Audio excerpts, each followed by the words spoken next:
Praise the Lord. So mga kapatid, welcome sa ating morning revival preview.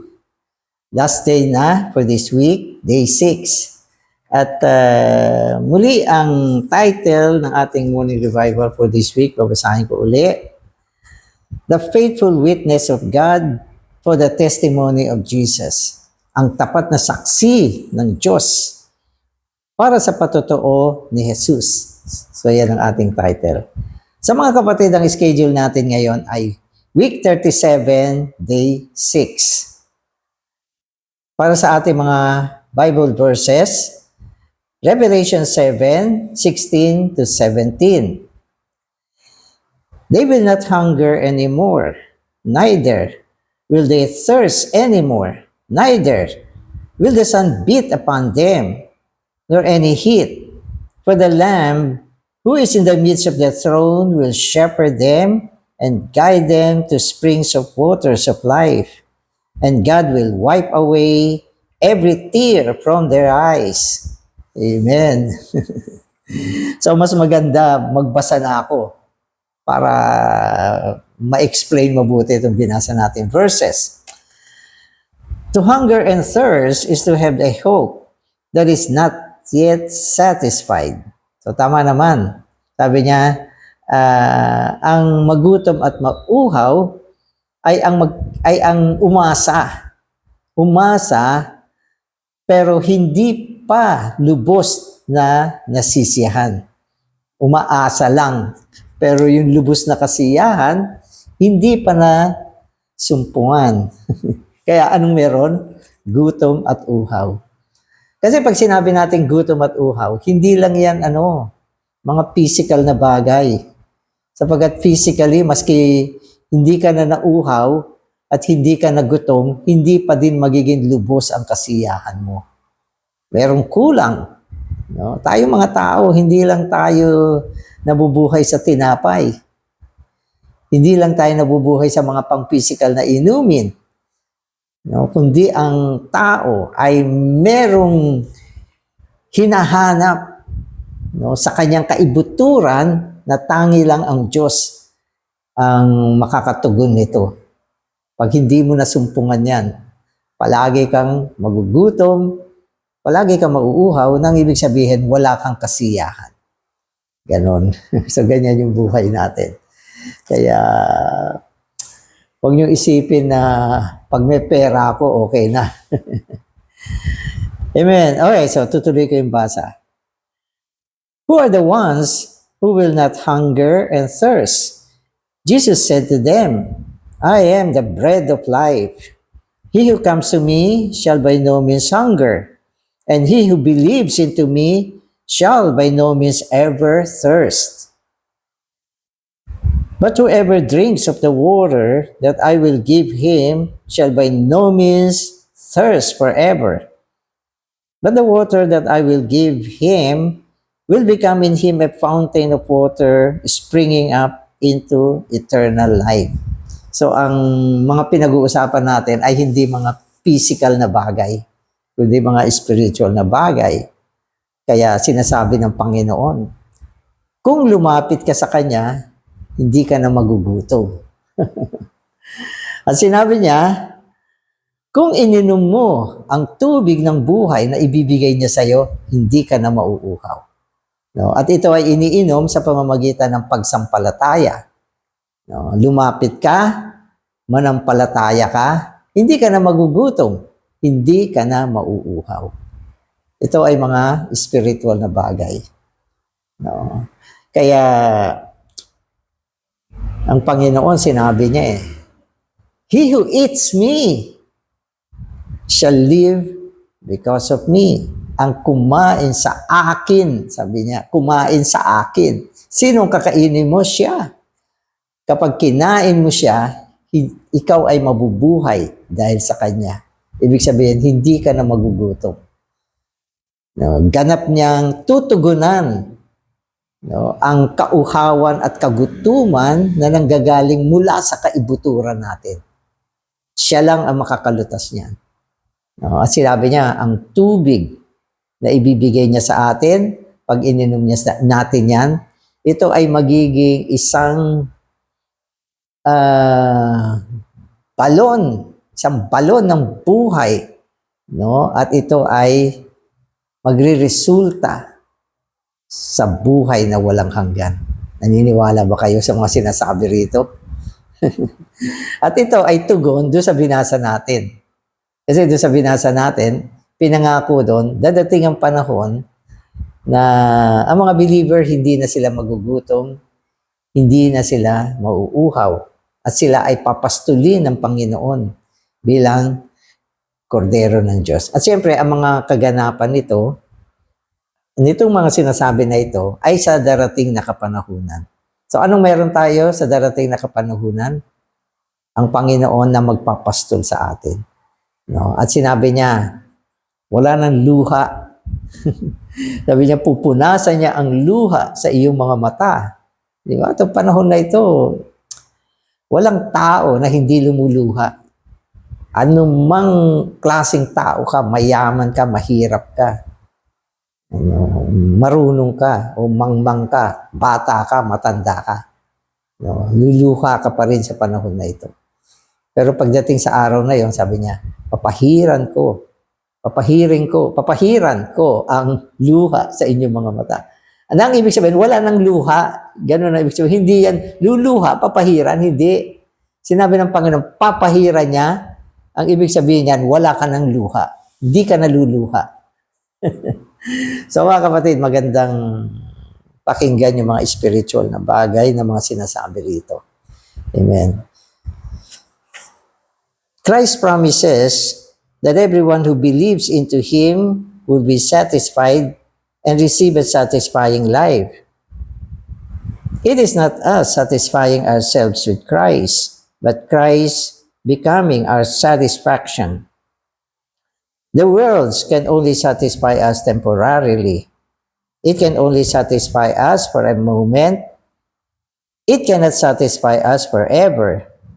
Everyone who drinks of this water shall thirst again. But whoever drinks of the water that I will give him shall by no means ever thirst forever. Amen. So yung mga verses dito ay, okay, this is the Lord's Word. So ang mga verses dito ay binanggit ng Panginoon sa John chapter 4. Ito yung kwento nung babaeng Samaritana. Na yung buhay ng babaeng Samaritana ay punong-puno ng kauhawan. No? At yung kanyang kauhawan ay sinasagisag ng kanyang buhay may asawa. Alam niyo ba kung ilan na naging asawa niya? 5. Hindi yan na byuda, kundi iba't ibang pagkakataon nagkaroon siya ng 5 asawa. Ano yan? Ano yan? Yan ay ang kauhawan. At inisip niya, ang pag-aasawa ang makakaalis ng kanyang kauhawan. Pero sabi ng Panginoon, yung tubig ng sanlibutan, pag ininom mo, mauuhaw ka pa rin. Pero sabi niya, kapag ininom mo yung tubig ng buhay na ibibigay ko sa iyo, hindi ka na mauuhaw.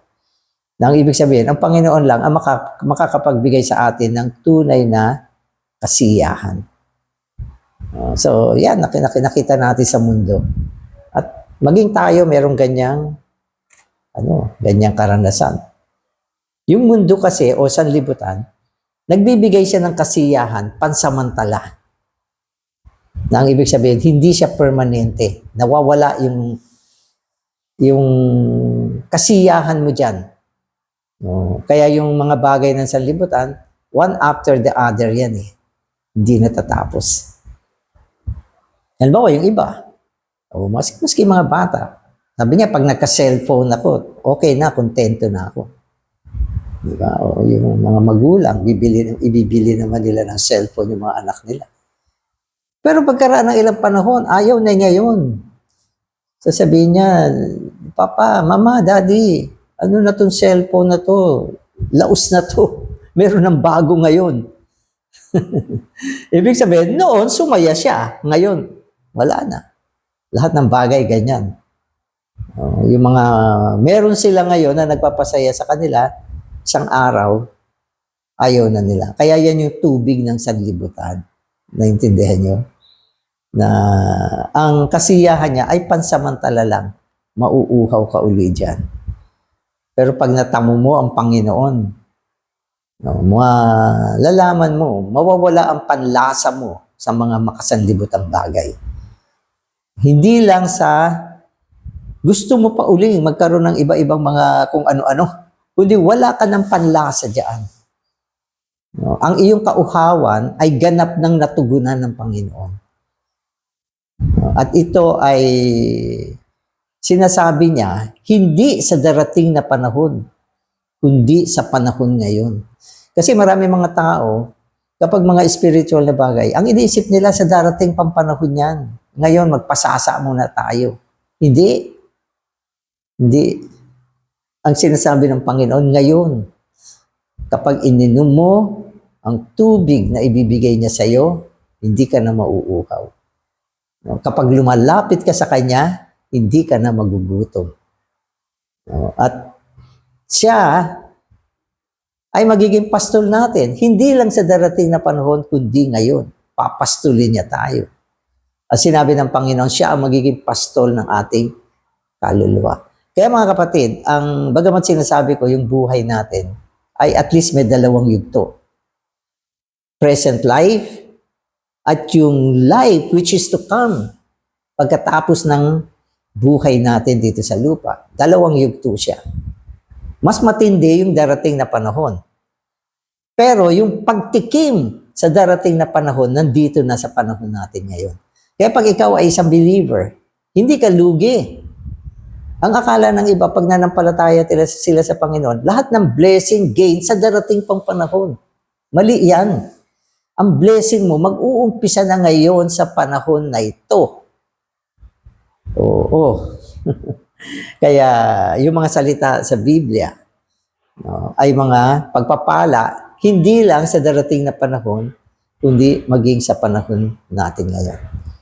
Ang isang tao na patuloy na lumalapit sa Panginoon, araw-araw, nagsasalamuha, ay isang taong kumakain, umiinom sa Panginoon, kumakain sa kanyang salita, lumalanghap ng kanyang espiritu, bumabaling sa Panginoon sa kanyang pamumuhay. Mas iba ang kanyang buhay kaysa sa isang tao na walang Kristo o sa isang believer na hindi naman lumalapit sa Panginoon. Magkaiba ang sitwasyon niyan.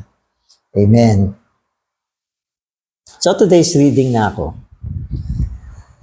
Today, the Lord Jesus can satisfy our heart as much as He will satisfy us on that day in heaven.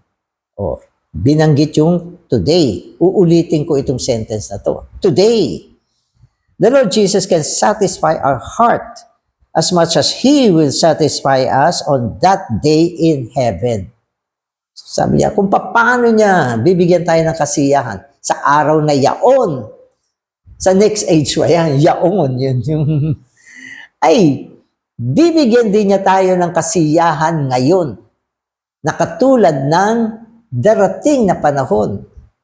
Kaya, huwag mong isipin, ang mga blessing ay para sa darating na panahon. Ngayon na.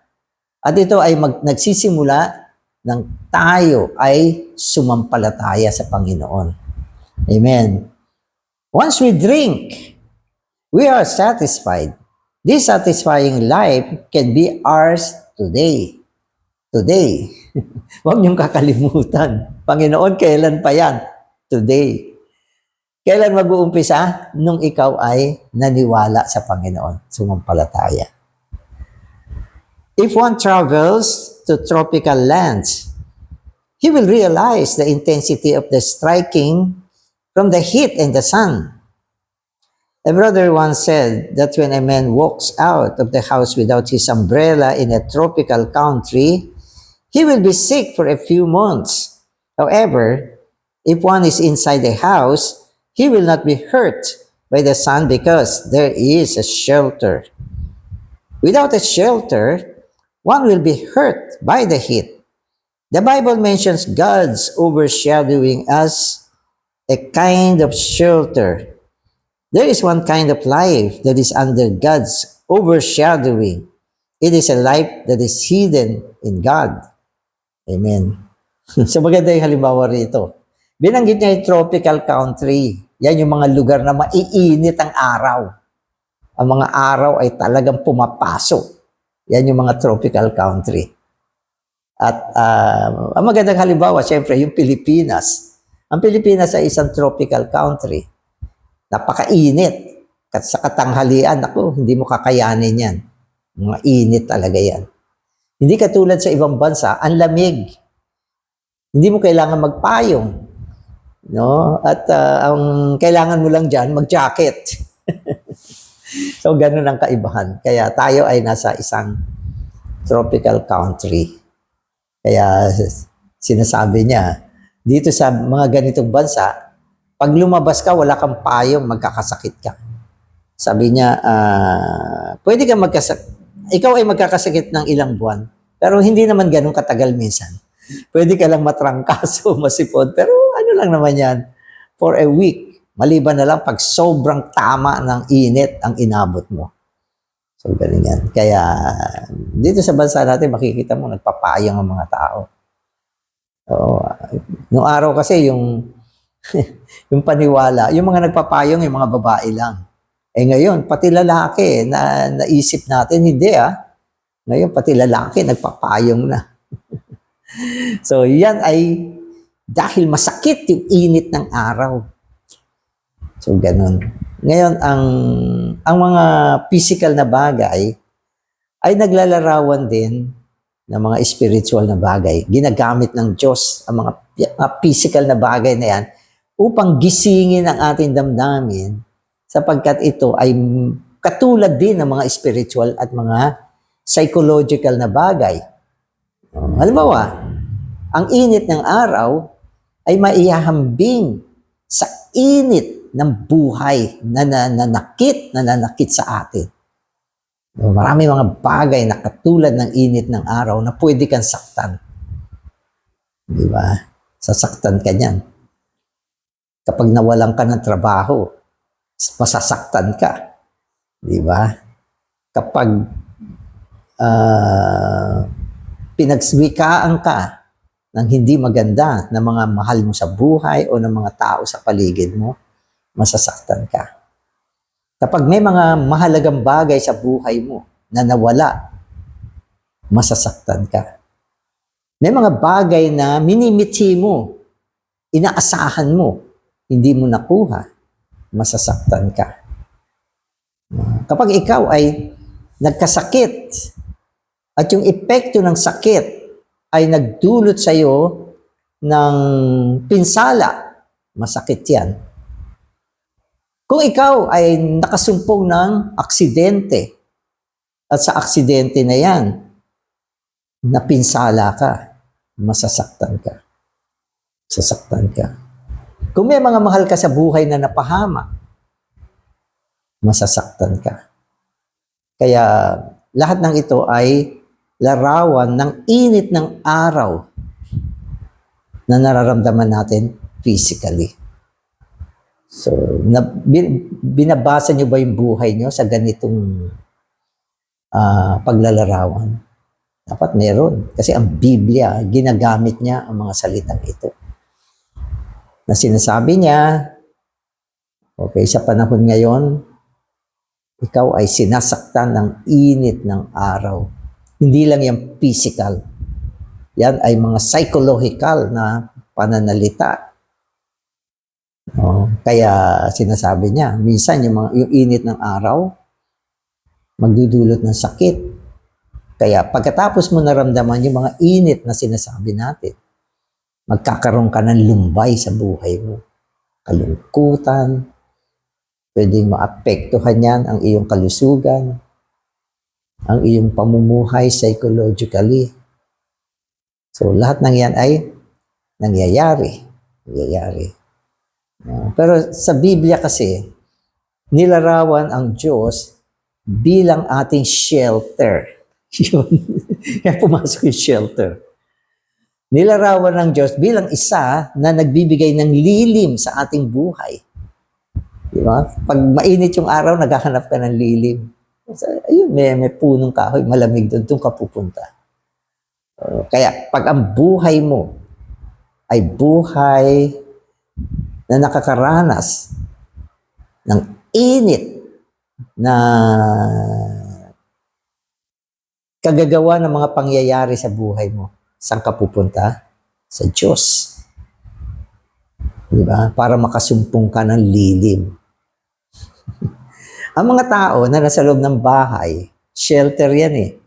Hindi naaapektuhan ng init sa labas. Lalo yung mga may aircon. Ibig sabihin, nasa lilim ka na, tapos may aircon ka pa, pwede kang mag-rest.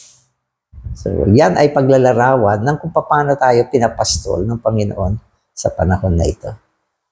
No, kaya madalas sinasabi ko, lahat ng mga lilim na ito, mga ma-relieve ka sa mga pressure, init ng buhay, okay, lumbay, ano pa, konsumisyon.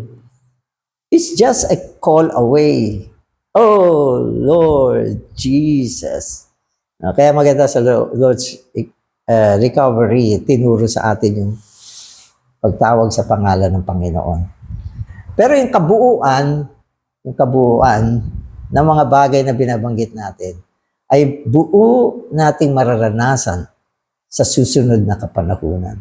Ang meron tayo ngayon ay mga pagtikim, pero effective yan. No? Hindi mo sasabihin na tikim na lang yan. Hindi. Matindi ang pagtikim sa panahon na ito. Merong mga tao, nag-iisip, tatapusin na lang nila yung buhay nila dahil sa dami ng mga maiinit na sitwasyon na naranasan nila. Pero nung masumpungan nila ang Panginoon, napalaya sila sa tindi ng init o nasanhi ng araw sa buhay nila. At minahal nilang mabuhay.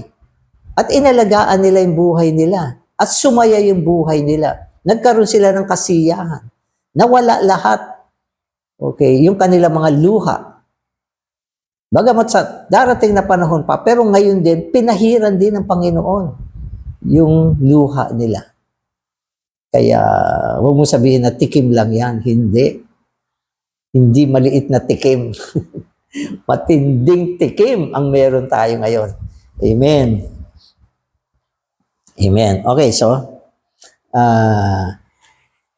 in spiritual warfare, we have the helmet of salvation. Our life is a hidden life.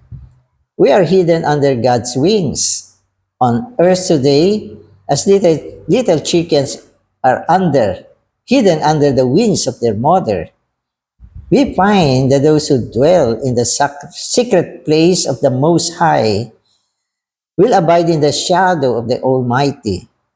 The Lord will deliver these ones from many perils. This is a blessed life. We are a sheltered people. Amen. Amen. Yung lahat ng mga blessing, mga kapatid, na ginagawa ng Diyos sa atin sa panahon na ito, ay nakapaloob sa isang buhay na binigay niya sa atin. At ito ay ang buhay na walang hanggan, okay, isang buhay na naitago, no, sa ilalim ng Diyos, na katulad sa isang inahin, na inilagay niya yung kanyang mga inakay sa ilalim ng lilim ng kanyang pakpak, ang laking pakpak, pinasok niyo doon. At protektado sila doon. Malaki yung inahin, mabangis siya. No? At yung mga inakay, mahihina. Kaya inilagay niya lahat doon. No? At sila ay ligtas. Gaano pa ang Diyos? Gaano pa ang Diyos? Anong lakas meron siya kung tayo ay inilagay niya sa ilalim ng kanyang kanlungan? Nakatulad ng mga tao na nasa ilalim ng makapangyarihang Diyos upang proteksyonan sila sa lahat ng mga kapahamakan. Di ba? Yan ang ating Diyos. Panlabas, panloob, protektado tayo. So ito yung buhay natin ngayon. Sinasabi niya, the Lord will deliver these ones from many perils. Maraming kapahamakan. Kaya ito ay buhay ng pagpapala na kung saan sa pamamagitan ng buhay na ito, tayo ay tinakpan niya. Covered, sheltered, sabi niya. You are sheltered. Yung init ng araw, hindi ka masasaktan. Hindi ka sasaktan yan. Sapagkat ikaw ay nasa ilalim ng kanlungan ng Diyos. Amen. Gusto mo ba yan? Siyempre. Amen. Kaya yan yung buhay natin. Springs are with God, while the river of water of life flows from the throne of God and of the Lamb. Amen. So may bukal, ito ay nasa Diyos. No?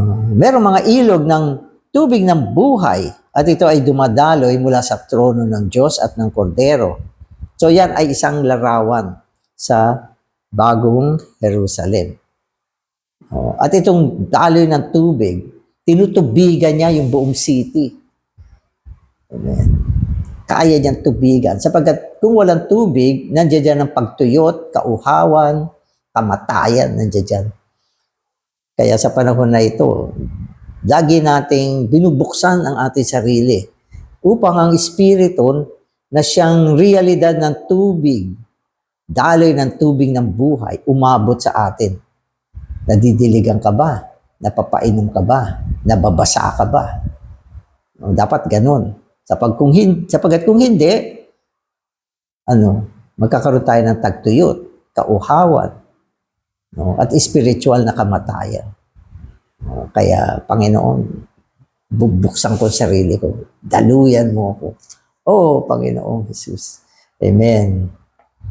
Amen. In other words, we are very close to God. We are right beside Him. God leads us to His presence, and the Lamb shepherds us. To put it another way, it is the Lamb who shepherds. It is Jesus Christ, the Son of God, who feeds the lambs with His experience as the Lamb of God.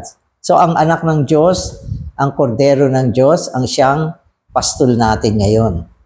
At siya ay patuloy na nagpapastol sa atin sa panahon ng ating pamumuhay dito sa lupa. Kaya merong salita, the Lord is my shepherd forever. So dapat i-declare mo yan. Panginoon, ikaw ang aking pastol. Forever. Forever yan. Hindi ka iiwanan. Maring iwanan ka ng mga tao. Baka dumating ang panahon, mawala na lahat yung mga inaasahan mo. Pero ang Panginoon, forever, hindi ka niya iiwanan. Dinadala ka niya sa pastulan.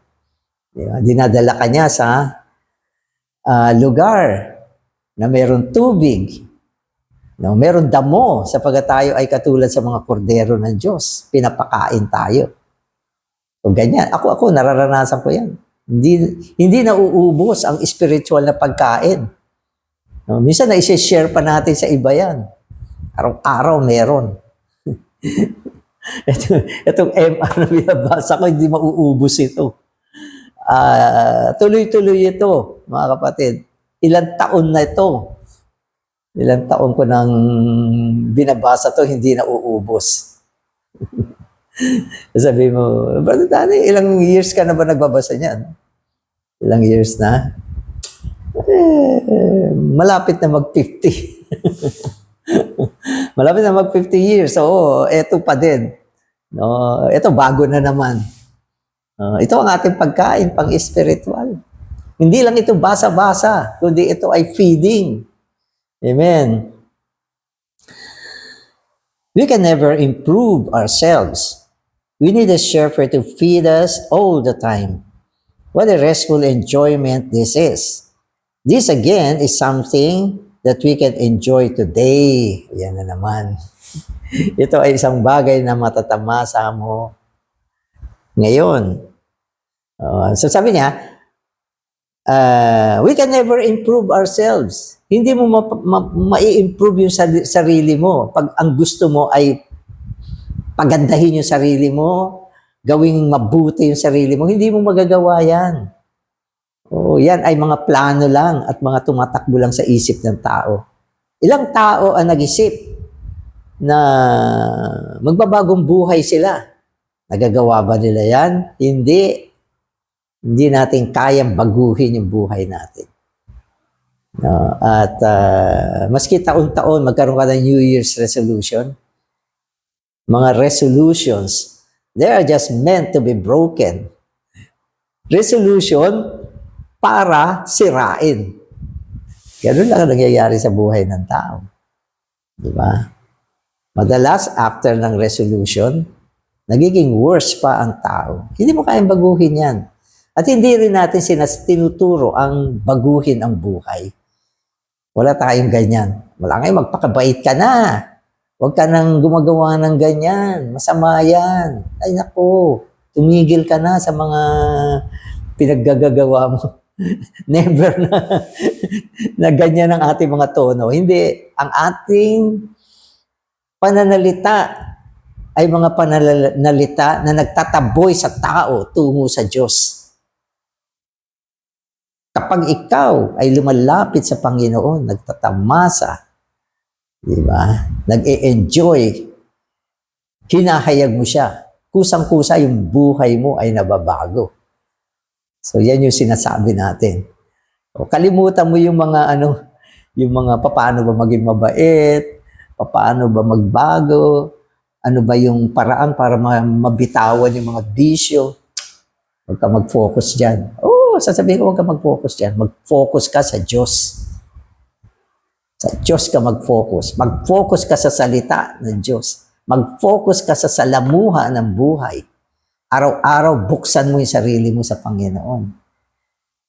Yan ang buhay natin. Sino ba makakapagbago sa buhay niya? Sabi ng Panginoon, ang isinilang ng laman ay laman nga. Sa pag-sinilang ng laman nga, mamamatay ng laman.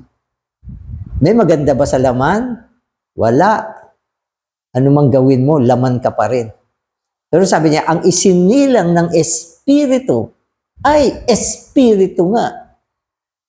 Ano ibig sabihin ng isinilang ng Espiritu? Pumasok sa iyo ang Espiritu, naging buhay mo siya. At dahil meron kang Espiritu, meron kang buhay, diyan ka mamuhay.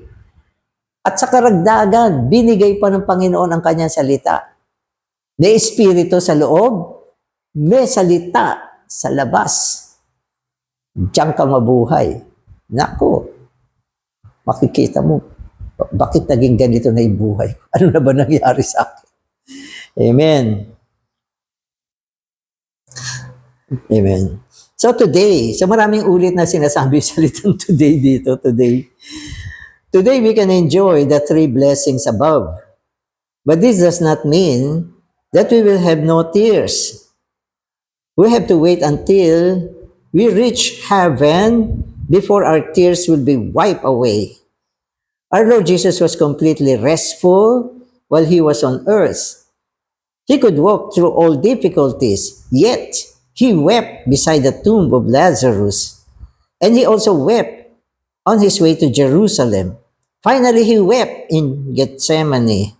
Hebrews 5 says that He prayed with strong crying and tears.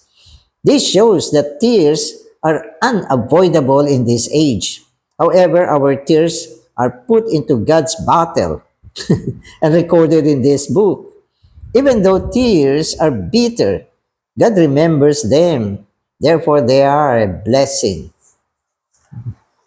Amen. So, ang tears, hindi naman maiwasan yan. Tao tayo eh. May emosyon. Di ba? Merong puso na nasasaktan. Merong kaisipan. May damdamin. May pagpapasya. Buhay. Kaya may tears. Maging ang Panginoon, bagamat lumakad siya sa marami mga pagdurusa, hindi naman siya naapektuhan yan. Hindi naman lumungkot yung buhay ng Panginoon. Pero yung pagluha, naranasan din niya. Meron Panginoon lumuha din. Ilang mga insidente na binanggit sa atin na siya ay lumuha. Tayo pa kaya? Tayo pa kaya? At huwag niyo isipin na ang mga lumuluha ay mga babae lang, mga sisters. Hindi. Lahat ng tao. Minsan, naluluha ka. Kapag may mga bagay na naalala ka. May mga bagay na hindi man tayo apektado ng bagay na yon, pero emosyon natin nahihipo. Kaya tayo ay lumuluha. At ito ay magpapatuloy hanggang sa dumating tayo sa isang panahon na magiging heavenly people na tayo. Wala nang pagluha dyan. Totally wipe out na. Ang ibig sabihin ng wipe out, wala na. Hindi yung maya-maya dumadating pinupunasan. Wipe out, wala na. Natuos na. Kaya yan yung buhay natin yan. Kaya binanggit sa salita yan. Yung wiping out all tears. Amen. So, wag tayong mabagabag. At kuminsan maging ang pagluha ng isang believer ay isang pagpapala din. No, maging ang Panginoon, nanalangin siya ng may luha, ang lakas ng prayer na ganyan. Nasubukan niyo ba? Nanalangin kayo, sobrang nahipo kayo ng Espiritu. Habang nananalangin ka, napaluha ka, ang lakas ng prayer mo. Ramdam na ramdam mo. Kaya yung luha, hindi siya depression sa mga believer. Ito ay isang blessing. Amen. Amen. So naalala ko, may isang kapatid. Sabi niya, nung inappoint siya para maging RO, ayaw niya. Ayoko, sabi niya gano'n. Pero yung nag-a-appoint, lumuha. Nung makita niya yun, sige na. Sige na, sabi niya gano'n. Ibig sabihin, yung luha, ginamit ng Espiritu Santo para ibig sabihin, hipuin din siya. Di ba blessing yung luha? Amen. Although we cannot avoid tears today, if we believe in God's word, we can be satisfied. And we can have God's sheltering and the Lord's shepherding. God has promised that we can enjoy these three items of blessings today. Amen. So, salamat Panginoon. Pinakita mo sa amin ang mga pagpapala ng buhay sa kapanahunan na ito. Salamat sa panahon na ito na kung saan ang Espiritu ay naging realidad sa amin. At sa pamamagitan ng Espiritu, dinala mo ang buhay na naglilimlim sa amin, ang buhay na nagtatakip sa amin, ang buhay na gumagabay sa amin, ang nagdadala sa amin sa tunay na kasiyahan at kapahingahan. Pinupuri ka namin sa lahat ng mga pagpapala mo sa panahon na ito. At maging ng mga pangako mo sa darating na kapanahunan. Amen.